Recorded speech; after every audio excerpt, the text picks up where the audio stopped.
क्या आप जानते हैं कि कंस का वध सिर्फ एक अंत नहीं, बल्कि भगवान कृष्ण के जन्म से जुड़ा वो रहस्य है जिसे सदियों से छुपाया गया था। कंस के अत्याचारों से जब पूरा ब्रज थरथरा उठा, तब कान्हा ने कैसे सबको कंस के अत्याचार से मुक्त कराया और कैसे सिर्फ एक उंगली पर गोवर्धन पर्वत उठा लिया। बहुत समय पहले मथुरा नगरी में एक अत्याचारी राजा था, कंस। वह अपनी बहन देवकी से बहुत प्रेम करता था। जब देवकी का विवाह वसुदेव से हुआ, तो कंस स्वयं उन्हें रथ में बैठाकर उनके ससुराल ले जा रहा था।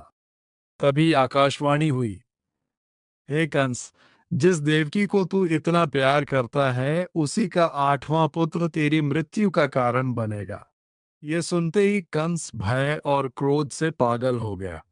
उसने तुरंत देवकी को मारने का प्रयास किया, लेकिन वसुदेव ने समझाकर कहा, तुम देवकी को मत मारो, हम तुम्हें हर संतान सौंप देंगे। कंस ने दोनों को कारागार में बंद कर दिया। कंस ने देवकी और वसुदेव की हर संतान को जन्म लेते ही मार दिया। पहले 6 पुत्रों को उसने निर्दयता से समाप्त कर दिया।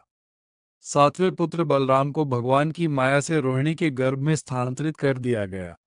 अब सबको प्रतीक्षा थी 8वें पुत्र की। भाद्रपद मास की अष्टमी तिथि, रोहिणी नक्षत्र, आधी रात का समय। कारागार में दिव्य प्रकाश फैला और भगवान विष्णु ने स्वयं देवकी के गर्भ से जन्म लिया। उन्होंने अपने चतुर्भुज रूप में दर्शन दिए और कहा, मैं तुम्हारा पुत्र कृष्ण हूँ। मुझे गोकुल ले जाओ और वहां नंद यशोदा के घर छुआओ। फिर वे साधारण शिशु बन गए। उस रात अद्भुत चमत्कार हुआ। जेल के दरवाजे अपने आप खुल गए। पहरेदार गहरी नींद में सो गए। वसुदेव जी ने शिशु कृष्ण को टोकरी में रखा। जब वे यमुना नदी पार कर रहे थे, तब तेज बारिश होने लगी। शेषनाग ने अपने फन से छत्र बनाकर कृष्ण की रक्षा की। यमुना जी ने रास्ता दे दिया। यह दृश्य स्वयं प्रकृति के समर्पण का प्रतीक था। गोकुल में उसी रात यशोदा ने एक कन्या को जन्म दिया था। वसुदेव जी ने कृष्ण को वहां रख दिया और कन्या को लेकर वापस जेल आ गए। जैसे ही कंस को पता चला, उसने उस कन्या को मारने की कोशिश की, लेकिन वह देवी बनकर आकाश में प्रकट हुई और बोली, हे मूर्ख कंस, तुझे मारने वाला जन्म ले चुका है। गोकुल और वृंदावन में श्री कृष्ण ने अनेक लीलाएं की। माखन चोरी, गोपियों संग रास, कालिया नाग का दमन, गोवर्धन पर्वत उठाना।